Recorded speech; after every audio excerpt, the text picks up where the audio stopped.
Bien bonjour, Laurent Micheli, je suis sociologue, chercheur au CNRS à Aix-en-Provence. Je suis venu sur ce colloque sur l'interculturalité pour dire combien quand on travaille dans mon domaine, les questions de délinquance, il fallait se méfier énormément de la notion de culture et des usages qu'on en fait, et pour dire au fond que ça jouait à peu près aucun rôle pour comprendre les problèmes de délinquance. Donc c'est une espèce de contre-pied que j'ai pris volontairement avec le colloque, au fond pour dire attention à peut-être pas tout mélanger. Et voilà quel est le parcours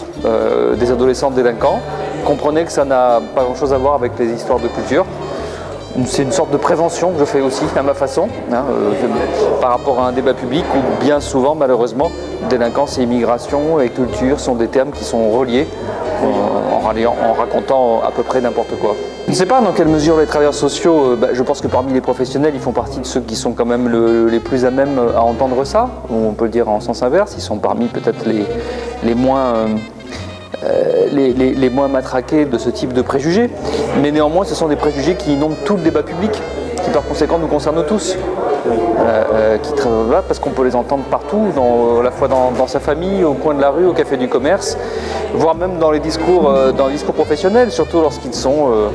lorsqu'au bout d'un certain nombre d'années de pratique, dans une certaine fatigue professionnelle, parfois dans des sentiments d'impuissance, on peut être tenté de chercher des explications faciles, de trouver des boucs émissaires, de dire que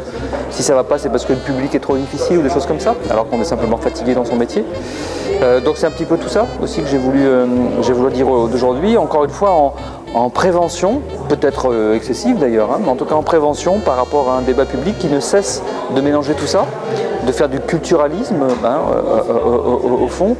de mélanger des choses qui n'ont rien à voir. Et inversement, moi j'ai rappelé dans mon contenu, à partir des recherches empiriques,